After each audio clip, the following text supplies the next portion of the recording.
Bonjour à tous et bienvenue pour ce nouvel épisode de Caillou News, votre émission d'actualité hebdomadaire du monde de l'escalade. Et cette semaine, on a beaucoup à faire, puisque vous l'avez sûrement vu dans l'actualité, on en parlait la semaine dernière, et bien ça y est, l'américain Sean Raboutou a finalement confirmé l'ascension d'un 9 à bloc. On ira aussi du côté de Flatanger en Norvège, puisque lorsqu'un grimpeur part, un autre y arrive. Et enfin, on finira de vous résumer les championnats d'Europe de Munich 2022. On est parti! News numéro 1, je vous en parlais la semaine dernière, selon certaines rumeurs, l'américain Sean Raboutou aurait libéré 2 nouveaux blocs côté 9A, la plus haute cotation existante en escalade. Il y a quelques mois, ces rumeurs étaient nées de quelques commentaires suspicieux sur un post Instagram, puis le bruit a couru que ces nouvelles étaient bien fondées, et aujourd'hui enfin l'américain est sorti de son silence. Après un suspense tenu jusqu'à la dernière minute, il a annoncé sur son compte Instagram avoir libéré le bloc Alphan, nouveau 9A de la discipline.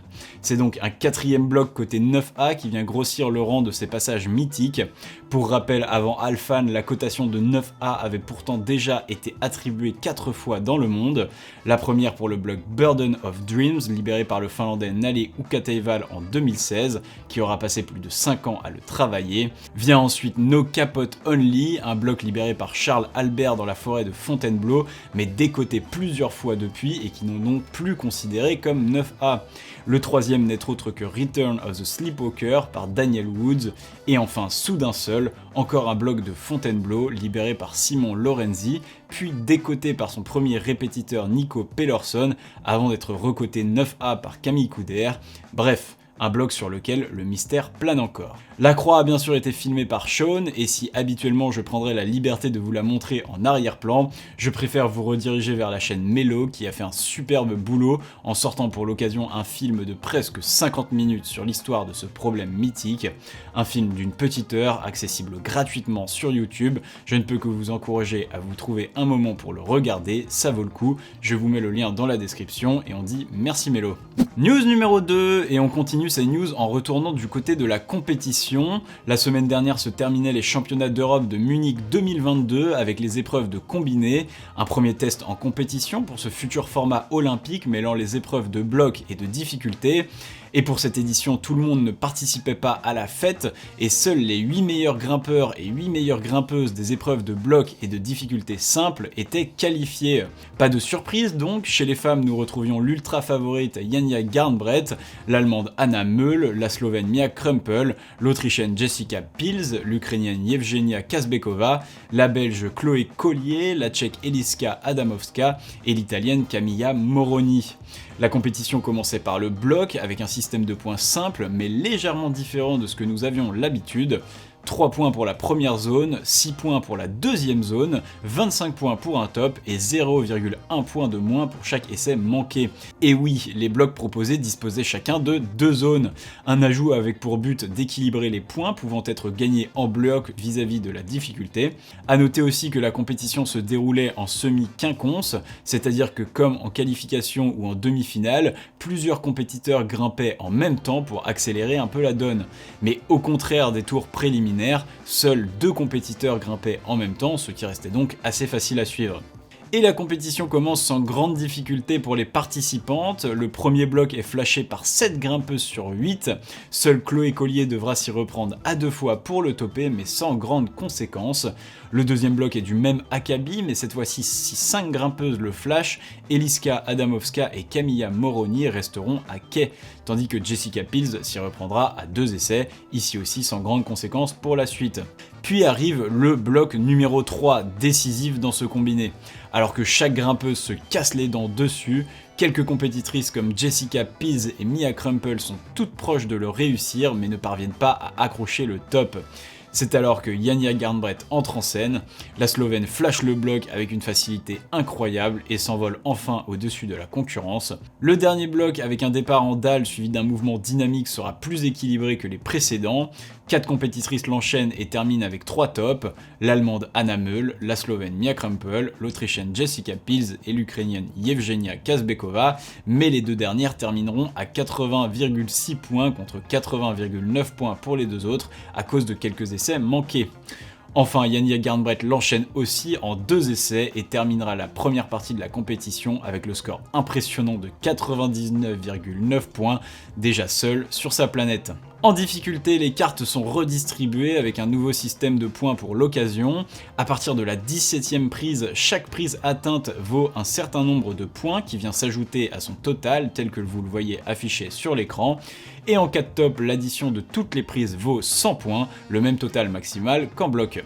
La première à passer n'est autre que l'Ukrainienne Yevgenia Kazbekova, et très rapidement on se rend compte que Janja Garnbret sera très difficile à dépasser avec ce système de points. Alors que l'Ukrainienne était 5e du bloc mais à quasi égalité avec la 2e place, elle ne dépasse le total de la Slovène qu'environ à la moitié de la voie. Elle prend ensuite 20 points d'avance avant de tomber en lançant la main gauche pour aller chercher un module légèrement avant la fin de la partie déversante. S'ensuit la Slovène Mia Krumpel qui va nous créditer d'un superbe run. Visiblement bien moins fatiguée, elle dépasse facilement la marque de l'Ukrainienne avant de s'envoler pour aller topper la voie. Elle termine à plus de 180 points pour nous laisser un peu de suspense dans cette finale. Vient ensuite les passages de l'italienne Camilla Moroni qui tombe un peu au-dessus de la marque de l'Ukrainienne, puis celui de la belge Chloé Collier qui se rate en tombant très bas, un peu avant le milieu de la voie et ne dépasserait même pas le nombre de points total de Janja Garnbret. La Tchèque Eliska Adamovska réalisera alors une belle ascension, tombant 2 mouvements avant le top et se replaçant 2e provisoire derrière Mia Krumpel. Mais le passage qui suit sera encore meilleur et Jessica Pils lui reprendra de suite cette 2e place en topant la voie. Elle est suivie par l'allemande Anna Meul qui peut prendre la tête de la compétition en cas de top. L'allemande pas spécialiste de la difficulté y croit pourtant jusqu'au bout, mais tombe, comme Eliska Adamovska, 2 mouvements avant le top, et échoue cruellement au pied du podium. Et évidemment, le meilleur est encore à venir, la Slovène Janja Garnbret s'élance, grimpe et vient conclure en beauté une semaine exceptionnelle par un top, un score de 199,9 sur 200 et surtout une 3e médaille d'or en 3 épreuves, époustouflant. Chez les hommes, suite aux performances de la semaine passée, 2 tricolores se sont glissés dans cette épreuve de combiné. Il s'agit des jeunes Mejdi Schalk et Sam Avezou qui seront évidemment accompagnés par le favori tchèque Adam Ondra, les Autrichiens Jakob Schubert et Nikolai Uznik, le jeune Italien Filip Schenk, le champion olympique Alberto Rines Lopez et le Slovène Luka Potočar. En bloc, la compétition commence là aussi plutôt tranquillement et même si Luka Potočar et Filip Schenk ne parviendront pas à l'enchaîner, il ne faudra aux autres compétiteurs que 2 ou 3 essais pour en venir à bout. Notre français Sam Avezou l'enchaînera même en un essai, prenant le lead très provisoire de la compétition. Le deuxième bloc n'est pas sans rappeler le 3e des femmes dans le déroulé, tous les grimpeurs butent tour à tour sur le top alors qu'il ne leur reste plus qu'à se stabiliser. Nos 2 Français semblent eux aussi très proches mais n'y arrivent pas, puis arrive Jakob Schubert, l'Autrichien réalise le coup parfait en l'enchaînant sur son 2e essai, mais Madame Ondra ne pourra égaler la performance, chapeau. Mais alors que le bloc numéro 3 semblait plus facile, c'est tout l'inverse pour l'Autrichien, il ne parvient pas à l'enchaîner et laisse revenir à son niveau 4 autres grimpeurs avec 2 tops, nos 2 Français, le Tchèque Adam Ondra et l'Espagnol Alberto Rines Lopez. Mejdi Schalk ira même de son flash, important pour le mental même si le nombre d'essais a évidemment moins d'importance dans ce format combiné. Le bloc 4 réussira encore une fois à Sam et Mejdi qui l'enchaîneront respectivement en 2 et 3 essais. Adam Ondra sécurisera lui sa première place avec un nouveau flash après le bloc numéro 3. Jakob Schubert l'enchaînera également au contraire d'Alberto Rines Lopez qui finira finalement 5e de la discipline. À mi-parcours, nos Français sont donc 2e et 3e de la compétition, mais leurs épreuves de prédilection est maintenant derrière eux et tout va se compliquer avec la difficulté. Mejdi s'élance en premier, mais après quelques problèmes de clippage dès les premiers mouvements, il tombe alors qu'il a à peine atteint le 2e palier de prise. Sam Avezou réalise un meilleur run, atteignant presque la fin du dévers et rapportant 40 points, mais cela semble très juste pour la suite quand on connaît les cadors qui se tiennent en face. C'est ensuite Filip Schenk qui s'avance sur la piste, l'Italien n'a plus rien à perdre après sa contre-performance en bloc, il dispose d'un peu plus de 30 points, autant dire que c'est presque mission impossible pour lui d'espérer quelque chose. Pourtant il grimpe décomplexé et tombe seulement 2 ou 3 mouvements avant le top. Il remonte à la première place provisoire juste devant Sam, mais encore très loin de pouvoir réellement espérer quelque chose. Puis nous avons le premier gros cador qui s'élance, l'Autrichien Jakob Schubert peut lui aller chercher une médaille, voire la plus belle des couleurs, car il n'était qu'à 0,2 points d'Adam Ondra, autant dire presque à égalité. Et l'Autrichien se donne les moyens de rêver. Il dépasse facilement les premières marques des Français, puis enchaîne la traversée sur la dernière partie de la voie, avant de se jeter sur le top. Il ne réussit malheureusement pas à le tenir et reste à 95 points pour un total de 175. Mais Adam Ondra est prévenu, s'il veut l'or, il faudra au moins toucher la prise de top. En attendant, l'autre Autrichien Nikolai Uznik effectue un passage éclair et tombe au tout début du premier palier de prise, ne prenant qu'un seul petit point sur la difficulté. Vient alors le champion olympique Alberto Rines Lopez, qui aurait pu prétendre à mieux s'il avait enchaîné ce dernier bloc lors de la première épreuve. Il grimpe lui aussi très haut et tombe juste avant la marque de l'Autrichien, prenant tout de même la deuxième place provisoire. Le Slovène Luka Potočar réalise lui aussi un run abouti, mais tout comme Philipp Schenk, son faible total de points en bloc ne lui permettait pas vraiment d'espérer et il termine finalement 5ème. Vient alors Adam Ondra, seul à encore pouvoir empêcher Jakob Schubert de remporter la médaille d'or. Le Tchèque grimpe bien et alors qu'il semblait se diriger vers l'or, il rate la prise qui devait lui permettre d'entériner son titre. Une zipette et tout s'effondre, mais un autre homme est heureux. Jakob Schubert remporte le combiné de ses championnats d'Europe et vient clore une très belle semaine d'escalade. News numéro 3, 3 septembre 2017. Cette date est gravée dans l'histoire de l'escalade depuis qu'un certain Adam Ondra a choisi ce jour pour enchaîner Silence, première voie côté 9C au monde, jusqu'à l'apparition encore récente et donc non confirmée de DNA par le falaisiste français Seb Boin. Cette voie est devenue au fil des années le plus grand monument de l'escalade sportive, car en plus de représenter la quintessence de la difficulté, elle possède un style inimitable. Silence, c'est 45 mètres de dévers extrême avec 3 crux en 8C, 8B et 7C+, bloc. Pour que cette difficulté reste d'ailleurs possible, ce n'est pas moins de 7 coincés de genoux que l'on peut effectuer pour se reposer. C'est donc en 2017 que le célèbre Tchèque annonce son enchaînement révolutionnant la discipline. On s'attend alors à ce que d'autres grimpeurs aillent se frotter à cette voie, plein d'ambition et surmotivés pour en venir à bout, mais il n'en est rien. Et même si un Seb Boin un peu plus jeune et avec moins d'expérience met les mains dedans en 2019 pour voir ce qu'il en est, personne n'ose vraiment s'attaquer sérieusement à ce monument, et la voie reste vierge de toute répétition jusqu'à aujourd'hui. Alors bien sûr, les gens se questionnent, pourquoi diable personne ne tente-t-il de s'attaquer à Silence ? Eh bien, il existe évidemment plusieurs raisons logiques à cela.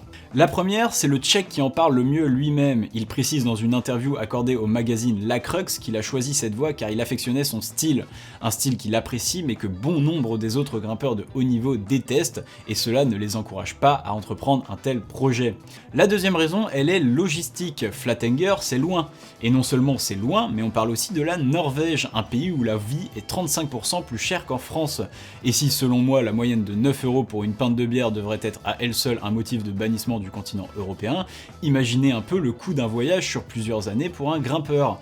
Grimpeur qui, même si le sport se popularise, restent des personnes très dépendantes de leurs sponsors, et l'issue d'un voyage pour aller cocher une telle croix reste incertaine.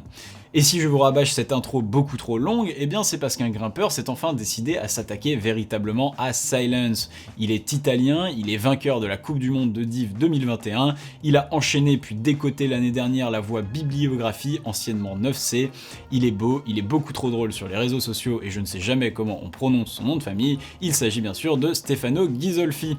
L'Italien a annoncé il y a quelques temps déjà qu'il rejoindrait Flatanger directement après les championnats d'Europe de Munich 2022, et bien ça y est. Il est enfin arrivé à destination où il commencera à essayer ce projet durant un mois. Pour l'occasion, il publiera chaque jeudi sur sa chaîne YouTube les épisodes de sa nouvelle série Road to Silence où il communiquera toutes ses avancées sur le projet. La série commence demain, mais le teaser est lui déjà en ligne, je vous mets le lien dans la description, et attention, mouillez-vous bien la nuque parce que c'est frisson garanti. News numéro 4, et on reste encore un petit peu à Flatanger, où un grimpeur est arrivé, mais un autre reparti. Après son séjour, et c'est approximativement 2712 passages dans l'émission, Seb Boin est finalement reparti de Norvège avec, on le rappelle, de très belles croix en poche, et notamment Iron Curtain, 9B, Nordic Marathon, une voie de 130 mètres qui leur a coté 9B/+, et Change, première 9B+, au monde, ouverte par Adam Ondra. Et contrairement à son habitude, au moment de la répétition de cette dernière, le français n'avait pas indiqué la cotation de la voix. Une absence finalement pas si anodine dans son post Instagram, puisque le natif de Draguignan a publié cette semaine un nouveau post pour méditer sur les cotations de ses 3 principales croix, et sa réflexion vient bouleverser l'ordre établi sur pas mal de points. Comme à son habitude, Ced nous offre un post extrêmement détaillé dont je vous mets le lien en description. Je serai plus bref, mais pour résumer, alors qu'il venait d'enchaîner Change, quelque chose clochait dans son esprit. Le niveau de difficulté ressenti ne collait tout simplement pas comparé aux 2 autres voix qu'il avait enchaînées durant ce séjour, mais aussi avec la voix Move, une voix côté 9B/+, qu'il avait enchaînée lors d'un précédent trip il y a 3 ans. Alors que Change est coté 9B+, et devrait donc être plus difficile que Nordic Marathon ou Move, le falaisiste français aurait ressenti le contraire. Change est pour lui légèrement plus facile que les 2 autres voies. Alors bien sûr, il amène dans le débat plusieurs éléments, notamment son utilisation de genouillère dans Change, qui pourtant selon lui ne changerait pas la difficulté grâce à un repos total après le premier crux de la voie. Il mentionne aussi le temps de travail de la voix et ses 4 semaines de travail dans Move contre 2 seulement dans Change et Nordic Marathon. Au final, Seb propose donc un petit upgrade de la voix Move qui pour lui vaudrait bien 9B+, alors que Change ne vaudrait que 9B/+. Alors bien sûr, il ne s'agit que d'histoire de cotation, et comme d'habitude, se noyer là-dedans ne sert pas à grand chose, mais tout de même, ce petit changement modifierait un peu le cours de l'histoire, puisque si cela vient à être confirmé, Change perdrait son statut de première 9B+, au monde au profit de l'Adura Dura, une voie située à Oliana, et tout de même libérée également par le Tchèque Adam Ondra en 2013. News numéro 5, avec la popularisation de la chaîne YouTube, sachez que je commence à recevoir de plus en plus de demandes de personnes qui souhaitent promouvoir leur projet en passant dans l'émission. Et si réaliser une publicité gratuite pour une marque n'est pas trop pertinent pour moi, je suis très enthousiaste à l'idée de donner un petit coup de main aux associations et tout autre projet original du monde de l'escalade. C'est pour cela que la news qui va suivre est un petit peu plus régionale que d'habitude et vous intéressera très sûrement si vous habitez dans le sud-est de la France. Le 16, 17 et 18 septembre prochain aura lieu la 2e édition du Sakapov Festival, un festival organisé par l'association Sakapov, et oui, créé il y a à peine 2 ans, et se déroulant entre le village de Bagnols en forêt et le site des Gorges du Blavet. La programmation est top, sur 2 jours et demi de festival, vous pourrez suivre des ateliers d'initiation en falaise pour de la grande voix, de l'équipement de voix ou même pour apprendre à gérer sa peur. Le samedi soir, rendez-vous au village pour une soirée fête et concert après une grosse journée, et rebelote le lendemain avec des ateliers café portaledge, randonnée, des animations pour enfants ou même une démonstration d'escalade sur une voie extrême côté 8C. Côté logistique, les nuits en camping sont comprises dans le billet à 20 € ainsi que des navettes pour se rendre aux activités. Vous n'aurez qu'à vous occuper de vos repas et profiter de l'ambiance festive du week-end. Bien sûr, le festival est ouvert à tous et peu importe que vous soyez débutant, souhaitant découvrir l'escalade ou adepte du biceps voulant casser du 8A, il y en aura pour tous les goûts. Bref, un week-end bien sympathique en perspective, et si vous voulez vous y inscrire, je vous laisse le lien en description. L'association, quant à elle, organise également des journées nettoyage de sites ou des conférences dans l'année au niveau du département du Var, donc si vous êtes dans le coin, je vous invite à vous en rapprocher. Quant à moi, je termine cette news par un petit message. Si vous êtes une association ou que vous avez des projets communautaires dont l'objectif principal, et je précise bien principal, n'est pas lucratif, n'hésitez pas à m'envoyer un message pour passer dans l'émission. Je pense à terme créer une rubrique dédiée pour ça. Après, j'en parle ou j'en parle pas, ça dépendra de la pertinence et de mon temps libre pour préparer l'épisode. Je suis toujours ouvert à ce genre de sujet, et si je vous dis non, ce sera en toute bienveillance. Voilà tout pour les news, et on est parti pour les croix de la semaine. Et on commence notre tournée sur le site de Lincoln Woods aux États-Unis, où Drew Ruana a annoncé l'enchaînement de la dernière ligne de la cave Distortion, un bloc d'une vingtaine de mouvements avec un départ assis qui mène à un crux en fin de bloc. L'américain propose 8C+, après 15 essais avec seulement une tentative par jour possible. Il annonce espérer enchaîner d'autres blocs dans la cotation, et c'est évidemment tout le mal qu'on lui souhaite. Direction l'Espagne maintenant, où le local Jonathan Flor a réalisé la first ascent de la vie, proposée 9B sur le site de Rodellar. Alors qu'il ne pensait pas pouvoir l'enchaîner avant septembre et la redescente des températures, malgré la difficulté des mouvements lui paraissant impossible au départ, le falaisiste s'est offert un combat de plus de 45 mètres avant de libérer la voie. À 27 ans, l'Espagnol fait partie des spécialistes de la falaise de la péninsule ibérique, avec plus de 60 voies dans le 9e degré et pas moins de 4 dans le 9B. Nous retournons cette semaine sur un secteur qui revient décidément beaucoup cet été, Entraigues. C'est cette fois-ci l'Italien Stefano Carnati qui enchaîne la moustache qui fâche 9A+. Le grimpeur précise que la difficulté se trouve dans les 15 derniers mouvements, dont le dernier est le crux de la voie. Il se pourrait d'après lui que la cotation puisse être revue à la baisse avec de meilleures conditions, entendez des températures plus basses, mais lui n'en aura pas eu besoin. Et on retourne pour la 3e fois cette semaine sur le site de Flatanger en Norvège avec le Suisse Alexander Rohr qui s'offre la première longueur du Change côté 9A+/B. Après Seb Boin et Dylan Schwatt cet été et malgré des prises humides et des douleurs au dos, le falaisiste est venu à bout de la longueur et annonce que du lourd arrive prochainement. On attend évidemment de ces nouvelles avec impatience. Et c'est une nouvelle ascension de la voie pornographie côté 9A sur le site de Seus, mais cette fois-ci c'est une ascension féminine puisque c'est l'Australienne Angelina Scarce-Johnson qui a enchaîné cette voie. Après avoir validé Victimas Perez 9A l'an dernier, la grimpeuse est revenue cette année et a mené à bien son projet en seulement quelques semaines de préparation. Elle prévoit maintenant de s'essayer à d'autres voies du site avant de retourner au pays. Et on va du côté du site de la Roche de Rame dans le Briançonnais où le jeune Tanguy Mérard, connu pour ses récents bons résultats en compétition jeune, vient d'effectuer la première répétition de redoublement d'effort côté 9A. Une ligne ouverte par Diego Fourbet en 2019 qui aura donc dû attendre 3 ans avant d'être répétée. 3 ans de patience pour seulement 3 sessions nécessaires à Tanguy afin d'en venir à bout. Quant à sa future carrière, elle promet. À seulement 18 ans, il dispose de déjà 4 voies dans le 9e degré, dont une en 9A+, avec la moustache qui fâche.